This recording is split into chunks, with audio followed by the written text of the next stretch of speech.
Okay, so Ali, great to have you back on the show. It's great to be back. Well, obviously, got to talk about the elephant in the room. And the elephant, of course, is not Donald Trump on Ozempic. I'm talking about the debate from last night.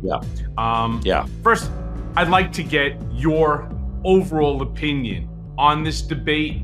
And then let's dive into it for a few minutes. Because what bothers me is as I sit and as I watch all of the talking heads on every station, it's become a referendum on Joe Biden and Joe Biden alone. I'm wondering, when are they going to start talking about the liar, right? The guy who wants to call me the gloat, the greatest liar of all time, short of him acknowledging that his name is Donald Trump. There was nothing that the man said last night that had any sense of reality to it. So why don't you start? Nor was it fact check, right? So I think you've hit on not only the most important point, but the one that perhaps as more hours pass after that debate somehow comes to the fore. And that is, there is no question that Joe Biden's performance in that debate was substantially subpar, even against lowered expectations. But what has become normal in a society that you have discussed and others have discussed, we've discussed it on my show, in a society where an authoritarian type figure is coming to the fore, what has become normal is that we are focused on Joe Biden's performance, his age, things like that. And the normalization of Donald Trump's lies is not actually what we're discussing or thinking about the day after that debate, because we are still conditioned to think about performance and that kind of thing that's going on. But in fact, that's true. So you can objectively say that Joe Biden's performance was subpar, and you can objectively say what you just said, and that is Donald Trump continued to lie, and our media has still continued to make a decision that his ability to talk is more important than our ability to hold him to account for his lies, or at least call him out on his lies. And that is a fundamental problem, because as much as you may not have thought Joe Biden had the energy or the stamina or whatever it is, your valid beef is about Joe Biden, and I will say that they are valid. What is option B? Option B is not someone else. It's not a third party. It's not another group. It's a guy who has got not only said what he will do as a dictator, apparently for a day, but who knows what, who's backed now by this Project 2025, which will be some form of a dismantling of our democracy.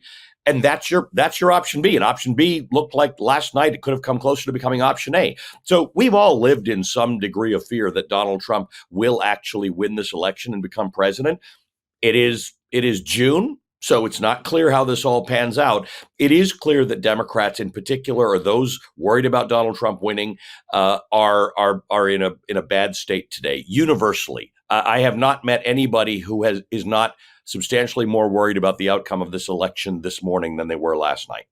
You know, what's funny is I spoke to a member of Congress. I won't mention his name because I don't think it's the proper thing to do, but I spoke with this member of Congress and I said, why don't we together speak to Ron Klain?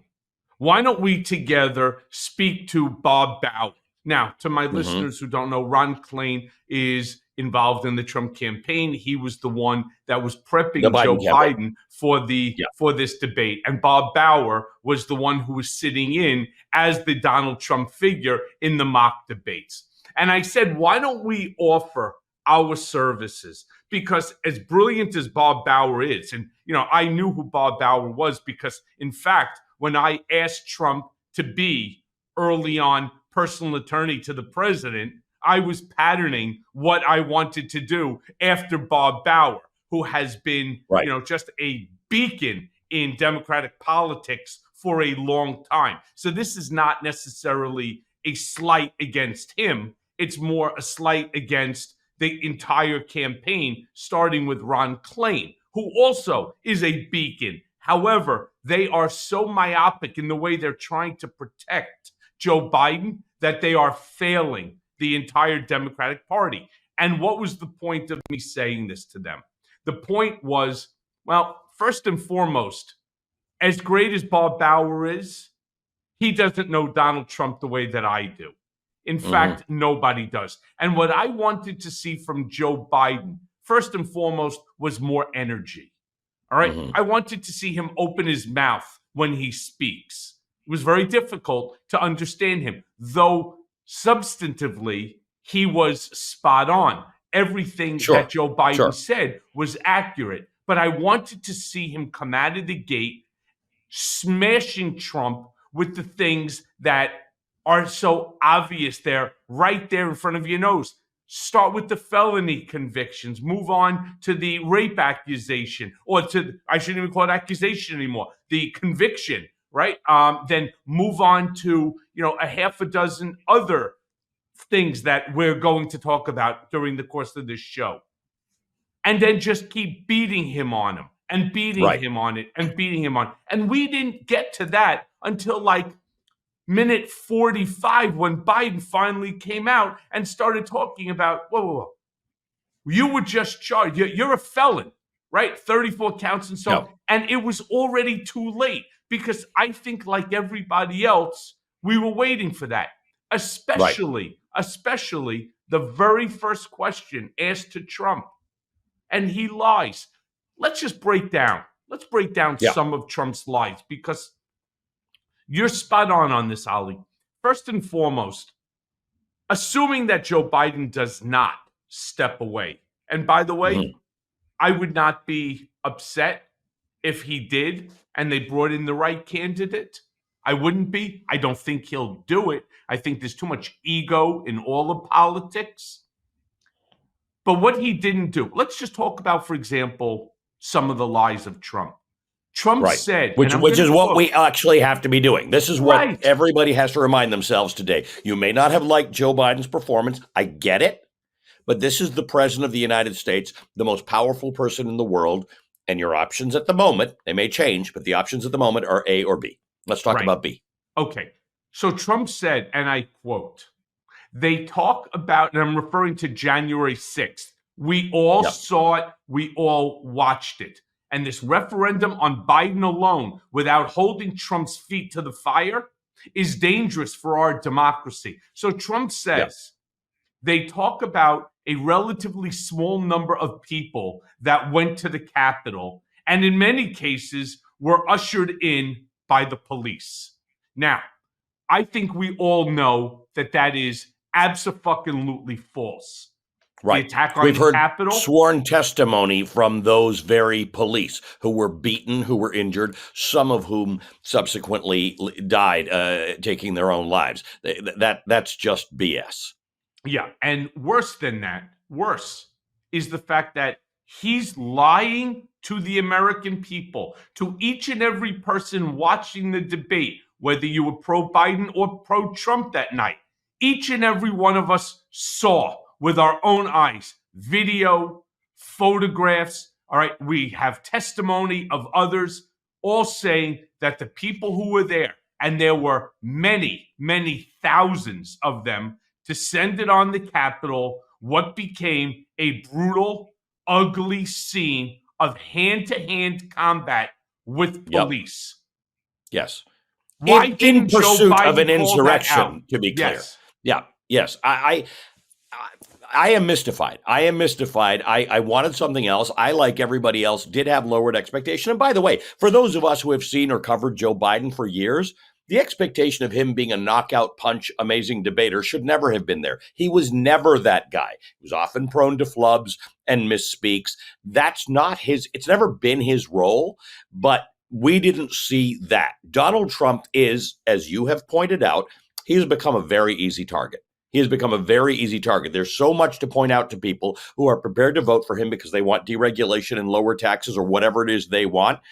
And we didn't see that last night. We have to be reminded that your option, if you don't like Joe Biden, is going to be a guy who has discussed suspending the Constitution. He has honored these January 6th criminals. He calls them heroes. He refers to them as hostages, which was always distasteful. But in a world right now where we've got the Israel-Palestine situation and there are actual hostages, including Americans, it is so remarkably distasteful to refer to them as hostages. And yet Donald Trump gets away with this stuff. I thought because there was no audience and because they were going to not have his mics on to interject, we would see a different and a more chastened Donald Trump. But I was expecting a Joe Biden who would take advantage of that.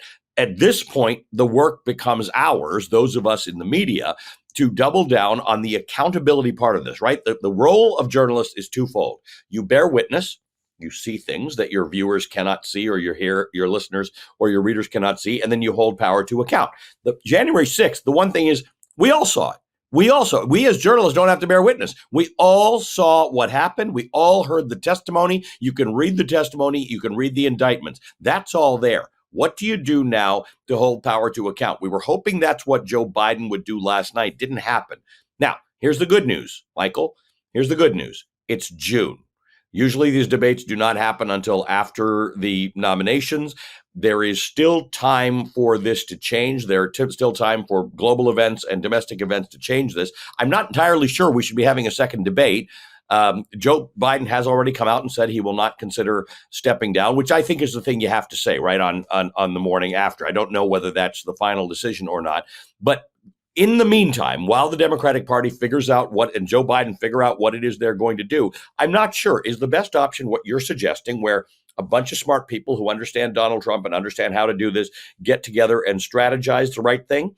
Is it, and I'm only asking this, I'm not suggesting it, is it the right thing for a bunch of people who are close to Joe Biden and in a position to advise, come up with a strategy about the replacement of Joe Biden? I'm echoing what I am seeing on social media and the conversations I'm having with people right now. I don't know what the solution looks like, because I will guarantee you this. Whatever you thought of Joe Biden last night, he is still going to be a substantially better president than Donald Trump will ever be on his best day if Donald Trump weren't even as bad as we thought he is right now. And that is important to remember. We all thought that he was going to, I wanted to see him. If I was there helping, like I had offered, the answers I would have come out, are you for real? You narcissistic felon, right? You slovenly fool. We all saw with our eyes exactly what happened. You're rewriting history only in that stable genius mind of yours. You need to constantly smack him. Then Trump goes on. But is Joe Biden not that guy? I just wonder, is Joe Biden, he's a decent man. Everybody who knows him says he's a decent man. He's a kind man. He shines in those moments where one requires empathy, right? The very places where Donald Trump generally can't operate. Is he that guy? Is he the pugilist? We thought he was, right? That's what we liked about him when he ran around Donald Trump last time. Where was Joe Biden in 2016 could throw a punch? Yeah. And this time, I don't know what happened. But then Trump, then he goes on because he doubles down on the lies. He doubles down. He then claims that Nancy Pelosi is the one who not only is responsible for the lack of response, but that she herself acknowledged that it was her to her daughter, Alexandra, who is a documentarian, that she acknowledged it. And here's what Trump says. All right. And I'm going to quote this. Yeah. Because I offered her 10,000 soldiers or National Guard and she turned them down. That is a lie. That is a lie. She and Senate Majority Leader Mitch McConnell were calling for military assistance, begging for it, including the National Guard. And they were put off. They were ignored. I mean, again, this is all there. It's sworn testimony. It's corroborated by other people. I mean, you knew as a lawyer how people corroborate stories, how you triangulate and you get the real story. But I don't know what happened. You know that Donald Trump believes the Mussolini stuff, that if you just keep on saying a lie, people will believe it. If you tell them something 7 times, they believe it.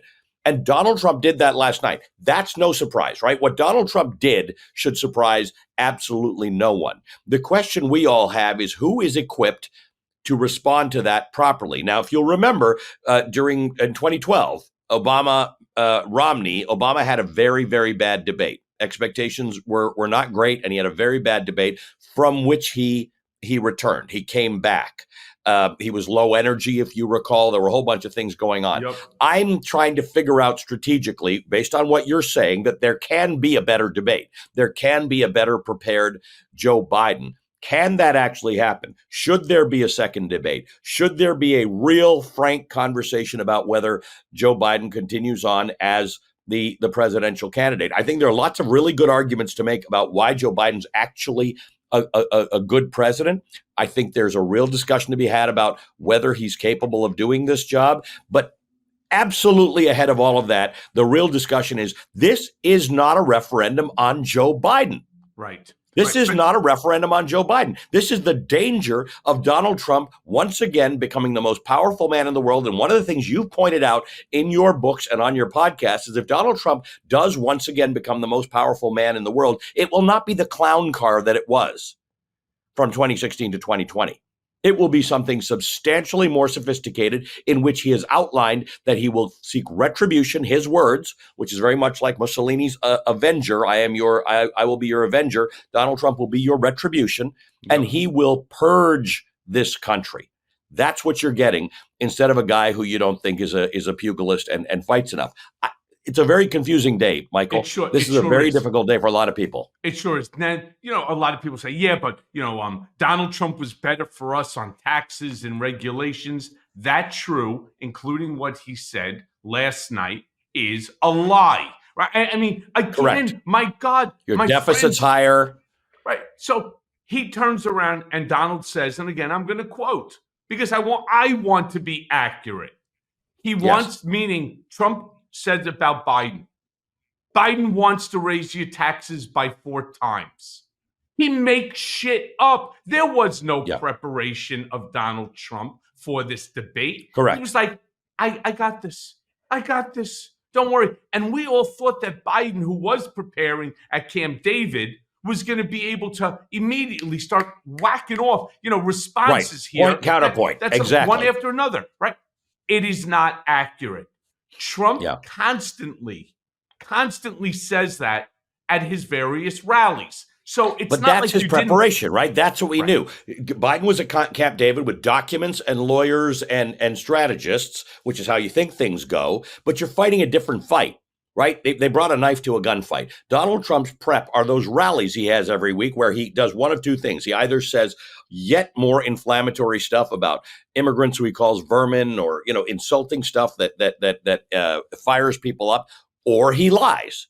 Those are the things. That's his prep. He went into that debate the way he does in his rallies. He says, I'm going to say it to you. And he knew the moderators were not going to correct him, which I don't know that I agree with. I'm not sure why presidential debate moderators are not empowered to just stop the debate right there and say, that is factually By the untrue. way, no, Ali, they are, and they have consistently done it years and years in the past. Not on this one. You had, by the way, Jake Tapper and Dana Bash yesterday could have easily been replaced by AI, by a computer spewing out questions, turning on and off the microphone. That's not why they are there. They should have turned. Whoa, hold on one second. Hold on, Mr. President, Mr. Former President, Mr. Trump, whatever you want to call him. That's not true. In fact, President Biden has already stated, not once, but 100 times, that he will not increase taxes on anyone making less than $400,000 per year, which, by the way, is the vast, vast, vast majority of all American taxpayers. Your comment on 4 times is inaccurate.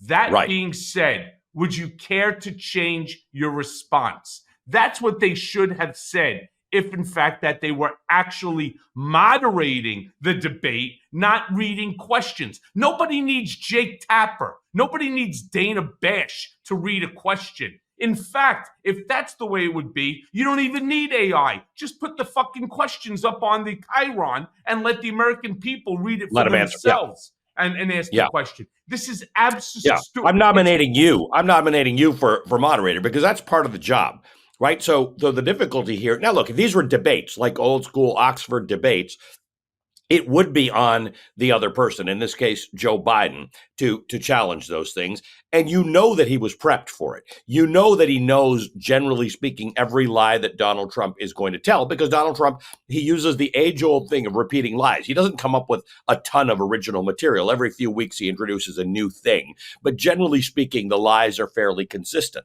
And here's the thing. I don't know how many people went into that debate undecided, because I don't know how many undecided Americans there are. There are a whole lot of people who don't vote, right? There are a lot of people who are dissatisfied with Joe Biden who say, I'm not voting for Donald Trump, but I'm going to stay home. That's a half a vote for Donald Trump. So you have to acknowledge that. If you stay home and you don't vote for Joe Biden, it's a half a vote for Donald Trump. And I think for a lot of those people, or people who are troubled by Donald Trump, or troubled by the convictions, or troubled by, the things he says, but they like this concept of lower taxes and lower regulation. And Donald Trump did say it to a whole bunch of business people, even though we know this goes on in politics. He actually said, give me $1 million for my campaign and I will deregulate for you and lower your taxes. $1 billion. He's $1 billion. I'm sorry, you're right. $1 billion to the oil industry, right? Because they're making which has now been profit. And Crew has now launched a lawsuit, because I was talking to Noah Bookbinder from Crew the morning, after the few days that he had said that when it came out. And I said, well, look, it's not clear that that's illegal. And Noah said, actually, I'm not sure it isn't illegal. And they have actually filed suit. I mean, this is crazy stuff, Michael, that we're actually debating this. Let me jump in and say one more thing. He even yesterday acknowledged on national television, world television, that he spoke to Putin right before the invasion of Ukraine. Wild. And I'm saying to myself, oh my God, because I was on my TikTok and I was doing it live, and I had a couple thousand people that were joining me, and we were having, these conversations. And I was waiting for Biden to turn around and say, wait, what? Wait, what? You talked to Vladimir Putin before he invaded a sovereign country? Under my watch as the president, you know what we call that? We call that treason. You scumbag, right? That every death then of every Ukrainian, every death of every Russian. So what is Lumen? Lumen is the world's first handheld metabolic coach. It's a device that measures your metabolism through your breath. And on the app, it lets you know if you're burning fat or you're burning carbs. And it gives you a tailored guidance to improve your nutrition, your workouts, your sleep, something I need badly, and even stress management. So let me tell you how Lumen works. All you have to do is you breathe into your Lumen first thing in the morning, and you'll know what's going on with your metabolism, whether you're burning mostly fat or carbs. And then Lumen gives you a personalized nutrition plan for that day based on the measurements. You can also breathe into it before and after your workouts and your meals, so that you know exactly what's going on in your body in real time. And Lumen will give you tips to keep you on top of your health game. So here's what Lumen does. Lumen provides crucial insights and helpful guidance for your lifestyle. It requires effort, though, and it also requires a lifestyle change to achieve results. Let me be clear. Lumen is not just a weight loss tool. It's about understanding and improving your metabolic health. So let me also tell you why metabolic health matters. It matters because your metabolism is your body's engine. It's how your body turns the food that you eat into fuel that keeps you going. Because your metabolism is at the center of everything your body does, optimum metabolic health translates to a bunch of benefits, including easier weight management, improved energy levels, better fitness results, and better sleep. Lumen gives you recommendations to improve your metabolic health. It can also track your cycle as well as the onset of menopause and adjust your recommendations to keep your metabolism healthy through hormonal shifts so that you can keep up your energy and stave off cravings. So if you want to take the next step to improving your health, go right now to lumen.me/Cohen to get 15% off your Lumen. That's lumen.me/Cohen for 15% off your purchase. And thank you, Lumen, for sponsoring this episode. That has taken place. That's on you. Very similar to your failures with COVID. But Trump then continues again his lies. Well, as you just said accurately, it's very Stalinistic, right? You repeat the lie so often that the lie becomes the truth. He then turns around and says, and again, I quote, on January 6th, we had the lowest taxes ever. We had the lowest regulations ever on January 6th. The facts are that the federal income tax, all right, only started, by the way, I think it was like 1913, right? And correct. Tax they rates were actually lower before that, yes. Right, and tax rates fluctuate over the years, and it has a lot to do. At one point, marginal tax rates were 90%, stuff like that. However, it is absolutely not true. It's not true. There are several presidents who have had less regulation in U.S. history. All right. Now, Trump did slash certain regulations, but he certainly didn't take us back to less regulation than our country's history. That's just not true. And Joe Biden knows this. This is easy. This is easy, right? You're not supposed to be. By the way, the craziest shit is that Trump even took credit for Joe Biden's reduction of insulin. Right? So Biden says it's $15 for an insulin shot as opposed to. And Republicans voted against the entire thing. Right.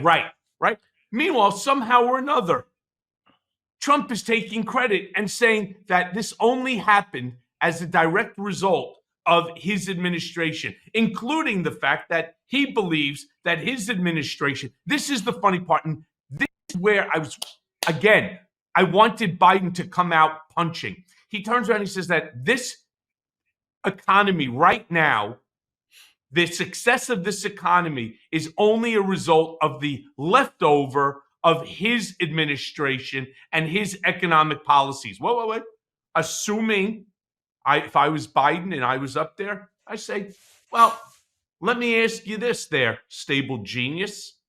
If that's true, that my administration's successful economy, the greatest stock market of all time, lowest unemployment of all time, is the direct result of your administration, then isn't it fair to say that your administration, which you continuously touted as the greatest economy ever in U.S. history, is really the direct result of the leftover of the Obama administration?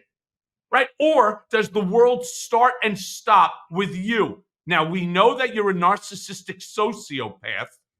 Right. So you do believe that the world starts and stops with you. Right. So exactly. That's my point. Then you turn around and you say to him, you can't have it both ways because America was not founded thanks to you crossing the river and ultimately relocating millions of people here. So if my economy is the result of your leftover, is it not fair then to say that your economy was the leftover of administrative policies by the Obama administration? And let's see him asking about that. Let's see his response. But isn't that the benefit? Here's what confuses me. Isn't that the benefit of having a Joe Biden who literally has been involved in every piece of legislation for the last 40 years in this country, federal legislation? I want that to happen, right? The absolute, if you can say the guy's old, you can say all sorts of things, or you can say, guy really knows what's happened over the last 40 years, he's been on the right side and the wrong side of things for all these years. That's the Joe Biden we need to see. My question to you, Michael, is does the right preparation, as you discussed, you and other people helping Ron Klain and Bob Bauer, does that fix this situation? Is this a Joe Biden problem? Is this a Donald Trump problem? Like, no. What do we do? No, it is a Joe Biden problem. The same way that right now we're seeing everybody talking not about Trump's lies. And there are dozens of them during this debate. In this debate, as I said, the only thing that he said that was accurate was his name. Everything else was a Right. lie or a massive fabrication. Let me just give you one more, because we can go on and on and on. Yeah. He talks Yeah, about yeah, yeah. climate change. We're seeing every single day hurricanes, tornadoes, right? We're seeing the hottest June in the world's history. Trump Yep. was touting his environmental record. And here's Yeah, his wild. quote: during my 4 years. I mean, talk about horseshit. Biden, it was throwing softballs. Now, again, I'm going to give you my response as if I was teaching. But then again, it's not a Joe Biden response, because I'm younger. I'm also foul-mouthed, right? My mom hates when I speak it, but I am who I am. These are the things that I would have said. But here's Trump's response. During my 4 years, I had the best environmental numbers ever, and that he supports immaculate air and water. Now, first and foremost, I want to remind, here's what Joe Biden should have said. All right. First and foremost, again, stable genius, Mr. Felon. You rolled back provisions of the Clean Water Act. All right. You eased all regulations on coal, oil, and gas. All right. And most importantly, didn't you pull out of the Paris Climate Accord? You pulled out of the Paris Climate Accord faster than you pulled out of Stormy Daniels. That's what he should have said. You're right. Joe Biden wouldn't have said that. Right. That's what I would have said. Right. He dismisses continuously climate change warnings by scientists. He turns around and he tells you that he knows better because 50 years ago he had an uncle that was a professor at MIT. So he'll tell you how smart he is. And I would have turned around and I would have jumped on that too. Listen, we all know and we all hear from you about how smart your uncle was, who the last time he taught was in 1974, 50 years ago. All right. You're not your uncle, my friend. All right. And let me be clear. Your understanding of climate change, your refusal to read anything on climate change, is only demonstrated by your level of stupidity in thinking that you could have changed the course of a Category 5 hurricane that was going to be hitting the South by moving the pattern with a Sharpie on a piece of paper. Yep. That's what Joe Biden should have said. Remarkable. Absolutely. Yep. And then the lies about abortion. I mean, one last one. I mean, this is where he says the problem, and this is Trump, his quote, the problem they have is they're radical because they will take the life of a child in the 8th month, the 9th month, and even after birth. After birth, he repeated himself, this fucking dummy.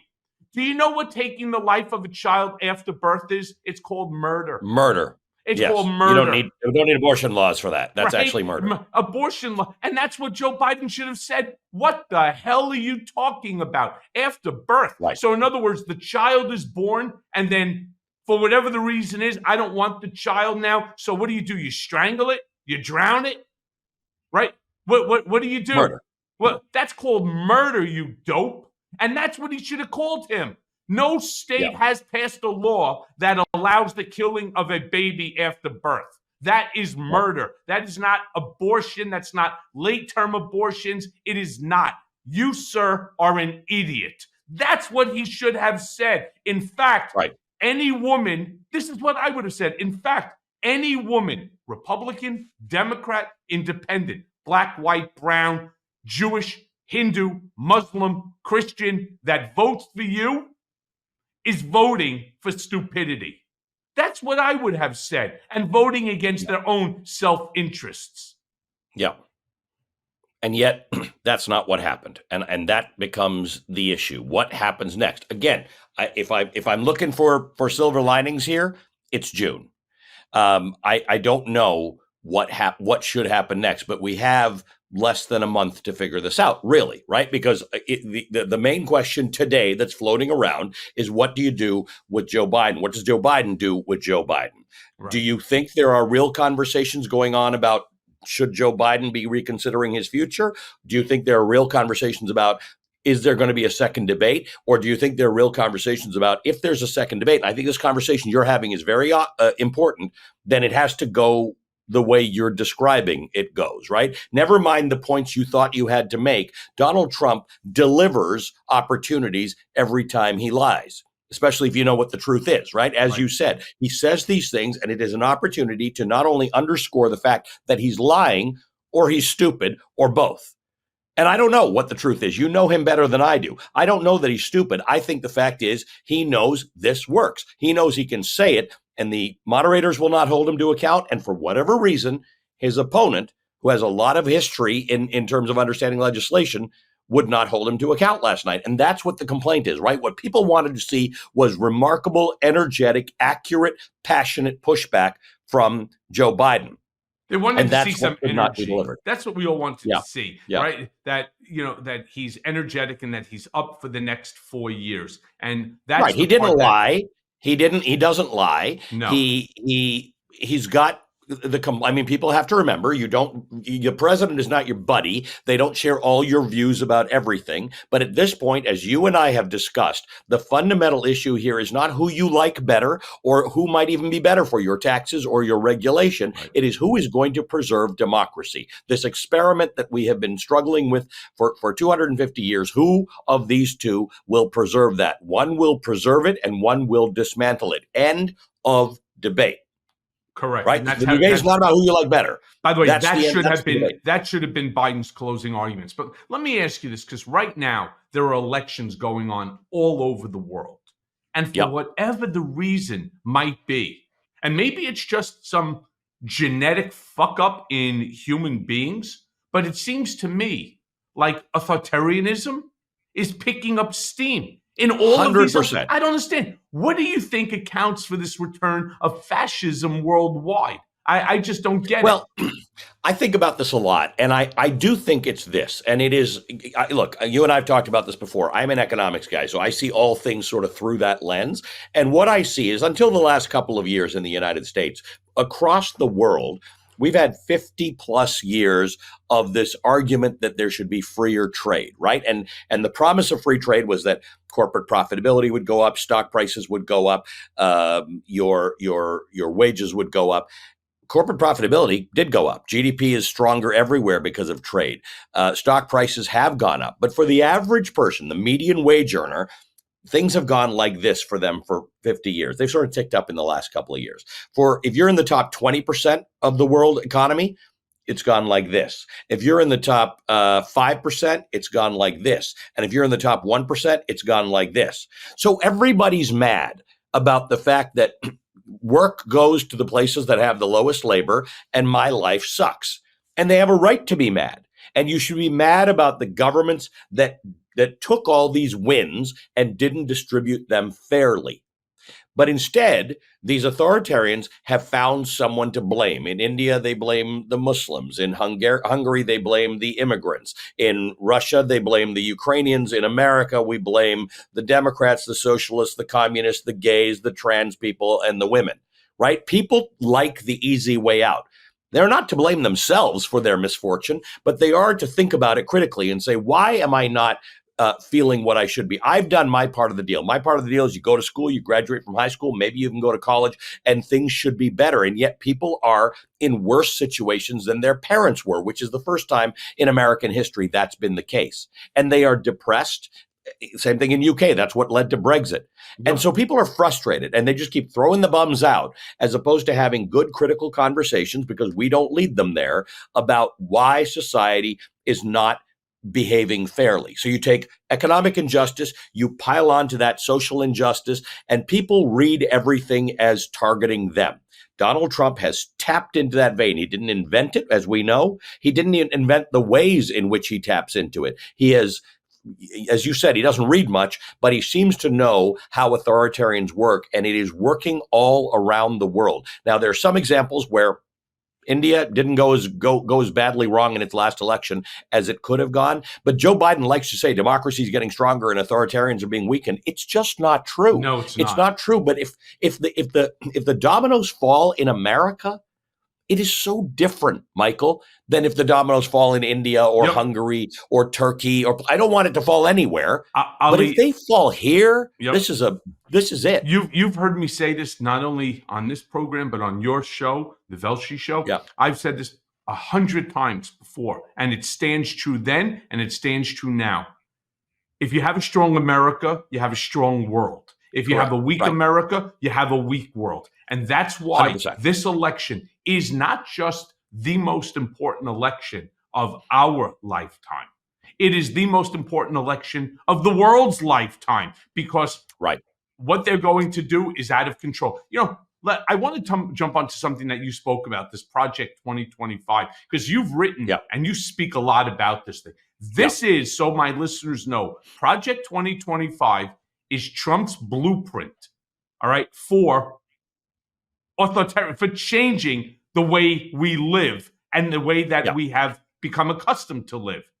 And should he win the election, my question to you is, do voters understand that white Christian nationalists are aiming to take over the entire country? My question, on top of that, I don't think they understand. I don't think so either. And here's the crazy thing. What if you're black? What if you're brown? Right? What if you're Asian? What if you're Hindu? What if you're Muslim? What if you're Jewish? What if you're Scientologist? What if you are anything other than a white Christian nationalist? What happens to you? You're going to be second class. I mean, this thing is 900 plus pages, and it's dense. And look, I don't want to give Trump too much credit, because he certainly didn't write 900 pages of policy. The Heritage Foundation He certainly didn't read it either, by the way. Right. But for instance, just while you and I have been talking, the Supreme Court has overturned the Chevron doctrine, which is it has been a remarkable 40-plus year effort by conservatives to weaken what's called the administrative state, which means even though all of our agencies like the EPA and the SEC, they are headed by somebody who has to be approved by the Congress, they have to be passed by the Senate, they want to weaken those powers. So as of right now, as of this minute, executive agency authority in the United States has been diminished, which means that goes to the president, that goes to the White House, that goes to Congress. So as of today, for instance, not really going to happen. But if this were to unfold the way conservatives want it to unfold, if you needed a new passport, you'd have to actually go to Congress to do it, because agencies are not empowered to do that. So step one has been accomplished by the Supreme Court. We still don't know about Donald Trump's immunity. It's already happening. The dismantling of the state as we know it, with the accountability that our founding fathers, they were not perfect, but that they built in, is starting to come unraveled. And the Heritage Foundation has put forward a document which will become Donald Trump's policy if he is elected, to not only do all of these things which give him monarch-like authority, which should be problematic to every American who remembers that people died to make sure that a monarch was not in charge of this country. But secondarily, to your point, there are entire intricate ties to white Christian nationalism. Got no beef with white people, and I've got no beef with Christians whatsoever. But we are a country that was founded with a First Amendment to the Constitution that says there shall be no establishment of religion in this country, state religion.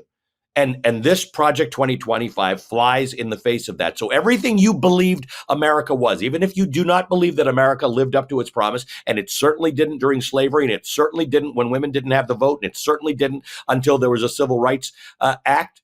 But we are trying, and we are all trying to leave this place better than we found it. Project 2025 will, by definition, not leave America better than we found it. It will worsen America. It will push us toward what we have fought for 250 years against, and it will become policy, because these people have found their useful idiot.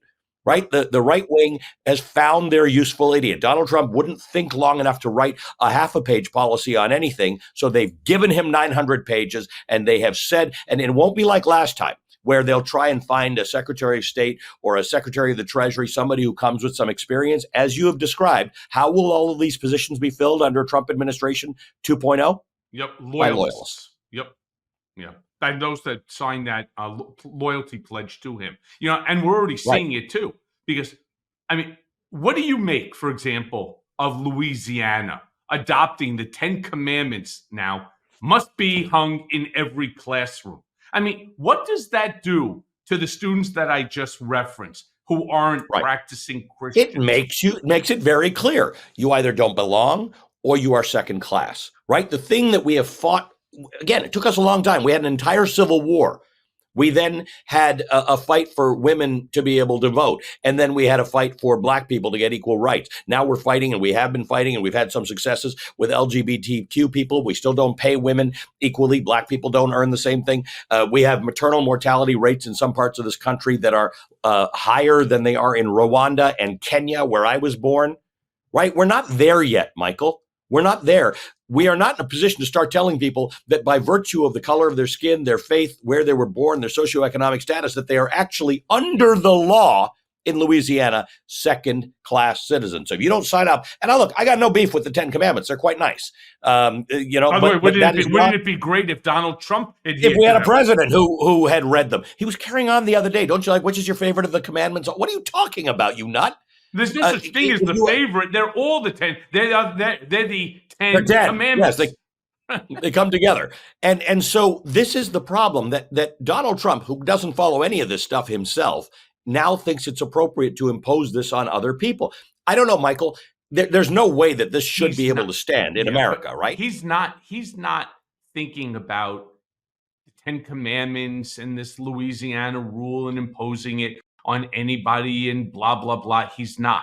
What it is the Heritage Foundation putting together this 900 plus page manifesto.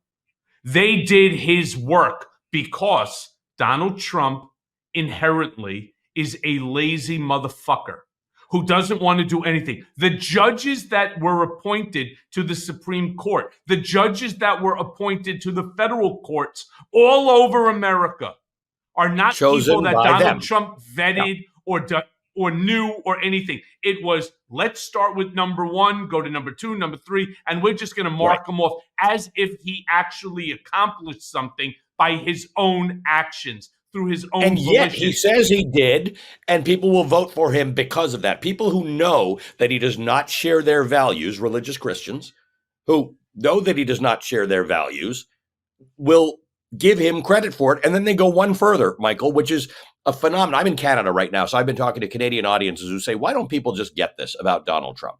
And I have said to them what a lot of writers have said to me, and that is you should probably watch a Trump rally from start to finish. And some astute writers in America have said, actually, reporters and maybe some Americans should attend a Trump rally from start to finish to understand what it is. It is not like going to a Joe Biden rally or any other politician's rally, right? It is something of a weird spiritual experience, which is what the world's greatest dictators and authoritarians have done. They've created some link in which people then come and tell our reporters who are there, he is being prosecuted for me. It's like, what'd you say? He's being prosecuted for, he's standing between them and me. It's like, what are you talking about? What were they going to do to you? How are they prosecuting you? Do you mean persecuted? I mean, it's nonsensical, Michael, and you know this. But he does it, and the fact is, it has worked. It worked in Germany. It worked in Italy. It worked in Spain. It worked in Rwanda. It worked in the Balkans. It works everywhere in the world. Modi in India, during COVID, he grew one of those beards to make him look like a holy man. This nonsense works everywhere. But if you are a person of faith, whatever your faith is, how hard can it be to look at Donald Trump and his behavior and say, he's not one of us? Whatever your faith may be. Here's my problem. There are a lot of people who had beef with Joe Biden about a lot of things, right? Let's take Israel, Gaza. There are a lot of Muslims and Palestinians upset about it. There are a lot of Jews who are upset about it for whatever reason. They would like it. They would like Donald Trump not to be putting pressure on Netanyahu as he is. These are people who may not vote for Joe Biden. Donald Trump's going to get that 30% that he gets all the time, and plus others. I was hoping that this debate and this discussion would cause some of those people who are sitting on the sidelines to say, I'll choose democracy. I don't agree with this guy on everything, but I will choose democracy. I'll choose the climate. I will choose a president who seems to be trying to move this country in the right direction.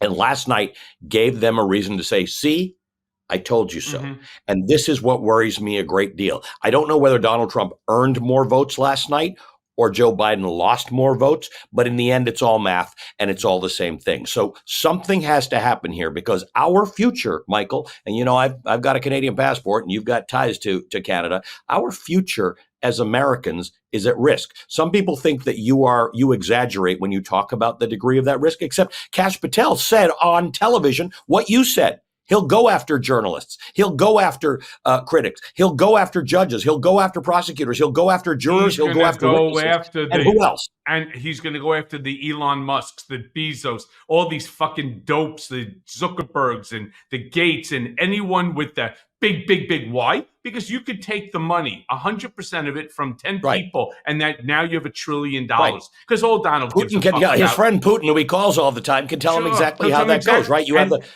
the rich guys in your pocket for a while, and then you just decide. You said it on my show, and people said that was, people are going to start falling out windows, and you're exaggerating and all of that. But you don't have to throw them all out of windows. You don't have to arrest all the journalists. You don't have to audit all the Michael Cohens in the world. You just have to do a few of them, right? Which you just have to do a few of them, and everybody else falls into, or at least a whole bunch of people say, I'm worried about my family. I don't want my family targeted. I don't want this to happen. I don't have the money to keep on fighting an audit. I don't have the energy for this. I'm going to do something. I'm going to become a cooking show chef or something like that. Or I'm going to move to Canada, or I'm going to move somewhere else. That's how you achieve this. Ruth Ben-Ghiat says all the time, the government doesn't need to do the work. The autocrat gets the people to do the work. Look, and that's what I worry about. I've also said many times on your show and this show and so on, Donald Trump knows exactly what he's doing, and he knows exactly how to incarcerate somebody unconstitutionally. Remember, he becomes president of the United States. There is no more constitution. He's already said he intends to rewrite it. Now, let me just bring this up also, because I have, obviously being of the Jewish faith, I have a lot of stupid Jewish friends. Recently, Trump joked with Jewish business people about the Holocaust and the ovens at the camps. I'm fucking personally offended. My father is a survivor. All right. I'm personally, I am one generation separated from it. Yeah. I've heard the story. There's no joke to be made in any environment, under any circumstances, about the ovens in the Holocaust. About the Holocaust, or any Holocaust. So my question to you is, how does he even manage to get away with that? I mean, why is the press not holding his feet to the fire?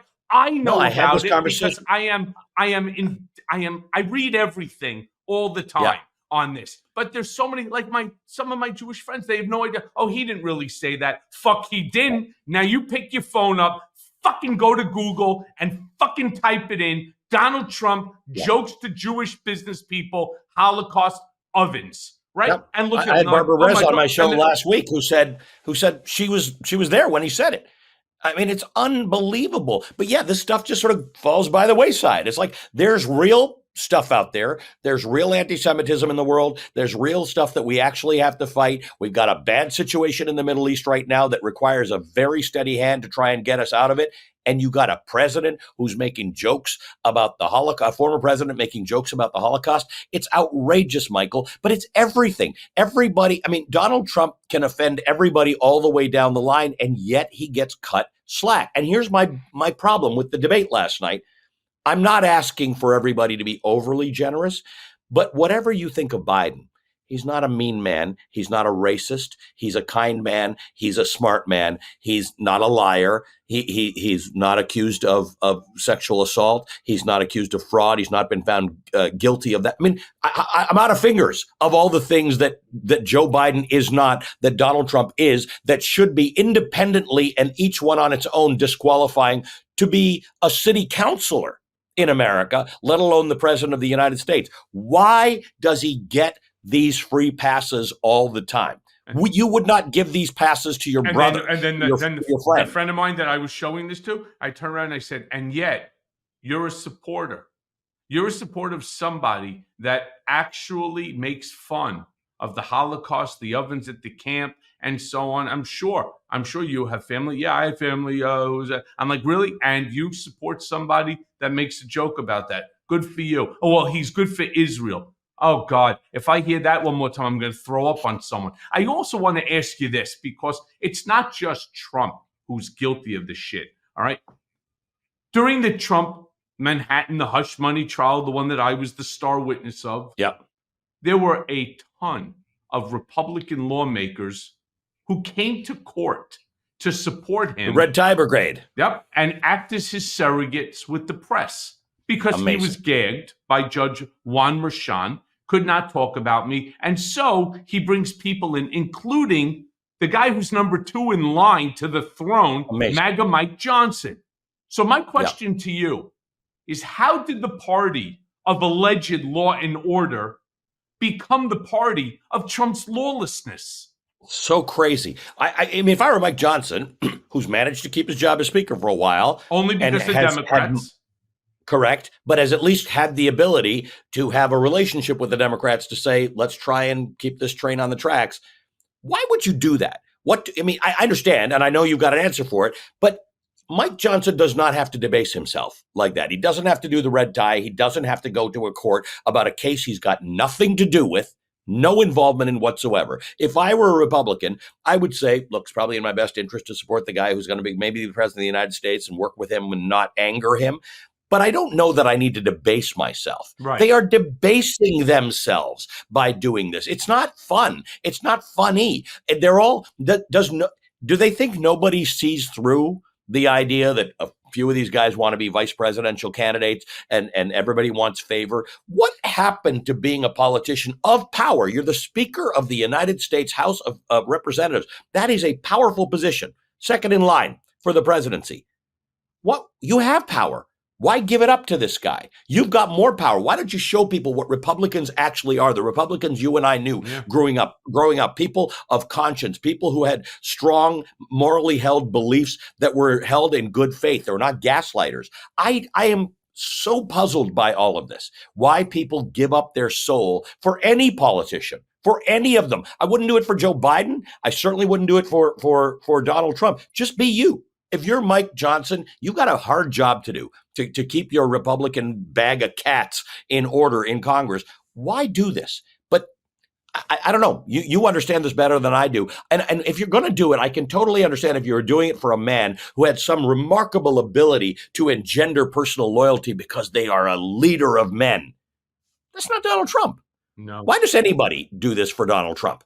Or at least the Donald Trump we know of right now, because he's not that guy. He has shown that when he's done with you, he will throw you under the bus. And you know why we know that, the two of us? Yeah. Because he's done it to one of us. That's for sure. He certainly has. You know, another thing that we're also seeing is from these soulless, members of this Trump MAGA group is they're all trying to out MAGA each other. And with that, I want to sort of bring up your banned book club, which I find absolutely fascinating because it reminds me so much of when I was in junior high school and we all had to read, Orwell's 1984. And that, I remember it like it was yesterday reading that. And I remember the discussions we had in class and wondering whether something like this could actually ever really take place. And come on, stop it. Not in this country.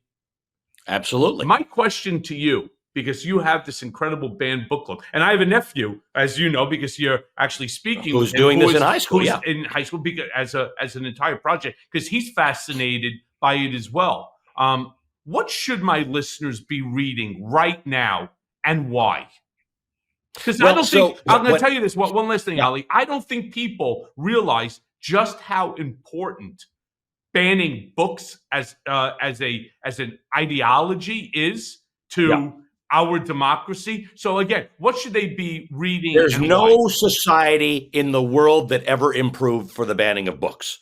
First of all, just remember that. Everybody who banned books burned. Like it ended up being the end of their society because knowledge is power. The first book that was banned was the Tyndale Bible, when in Britain they translated the Bible into English, and the church hated that because if people could read the Bible, they could try and interpret it for themselves. They didn't want to do that. That took the clergy out of the mix. So they banned the Tyndale Bible, and it's been like that ever since. There are only 3-4 reasons for banning books. They're all the same.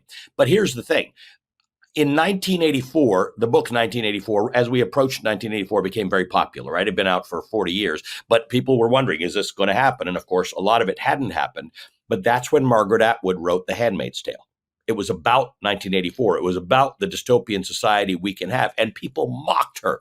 They said there's not going to be a theocracy, and it's certainly not going to be Gilead, which is the United States of America. They mocked her for it. So the first book you should read that has been banned, probably more than most books around, is The Handmaid's Tale, because they executed people for crimes that were not crimes when they did them, abortion, by the way, and then they hung them up on the wall. They retroactively punished people for things that they changed. They made women into handmaids, into reproductive control machines. Right? It sounded ridiculous. And she was one of the first people I had on my banned book club to say, I knew then it wasn't going to be ridiculous and everybody mocked me for it. And yet it feels like a handbook to what's happening today. So number one, read what they tell you not to read, because even if you don't like the books, that's the point. If they're trying to stop you from reading it, there's probably something good in there. And unlike what the Moms for Liberty will tell you, it's not all pornography and nonsense. But this is the one thing people can resist by doing is they can have a library card. They can go to the library to support their local librarians. They can vote in their school board elections because Moms for Liberty and people like that are trying to populate school boards. And once you do that, you become a school board member, then you become a city council member, then maybe you become a mayor, then maybe you become a state legislator or senator, then you become a governor and you become a United States senator and you become president. They are working their way up that ladder. So let's not be surprised in 20 years and 25 years when everybody who's running this country is a book banner. Fight where you can. My book is called Small Acts of Courage, and that's what I talk about. Small acts. Do the small acts. You can fight these book banners and these censors and these authoritarians and these white Christian nationalists in your community. Do it. Right. In fact, that was going to be the last question that I was going to have for you, as the hour goes by so quickly here. And I could talk to you for 100 more hours. I got a dozen more questions about why Joe Biden didn't talk about sharks and electrocutions and the late, great Hannibal Lecter. You all know who the late, great Hannibal, by the way, here's great guy, wonderful guy. Wonderful guy, right? Just come on over. I had my friend's liver, with a nice glass of Chianti. I mean, come on. I mean, the guy is just absolutely batshit crazy. But here's a little quick tick and tell. Whenever you see Trump go accordion hands, that means he's lying. All right. I want you to now, every time you see him go accordion hands, just listen to what he's saying and understand that he's lying. And he usually adds to his accordion hands the words like everyone and all, or I spoke to a lot of really smart people. First of all, he doesn't know a lot of smart people, right? That's the ticks and the tell. But my final question was actually about your book, Small Acts of Courage, because that book, in my estimation, is actually changing lives. And what I really wanted you to do is to tell my audience a little about the book, which you just did, but more importantly, the real question, why do you think it's having such a positive impact that it is?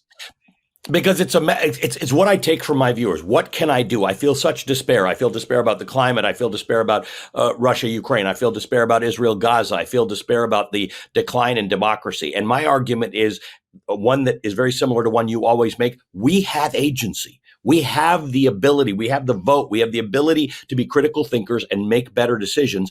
Don't try to boil the ocean. You cannot fix Russia, Ukraine.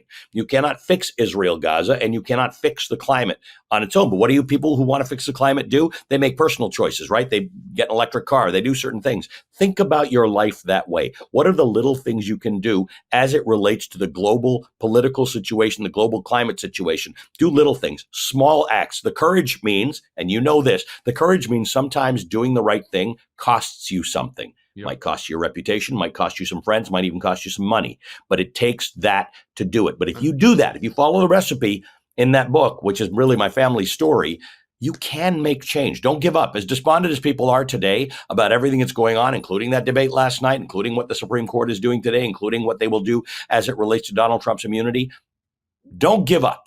While you have breath in you, you've got fight in you, keep fighting. And I think that's the point, that it is meant to be an optimistic message. We can change this. The fight's not over. Once you decide, you throw up your hands and you say it's done, but it's not done yet. Well, Ali, thank you, my friend. Thanks for the hour. Thanks.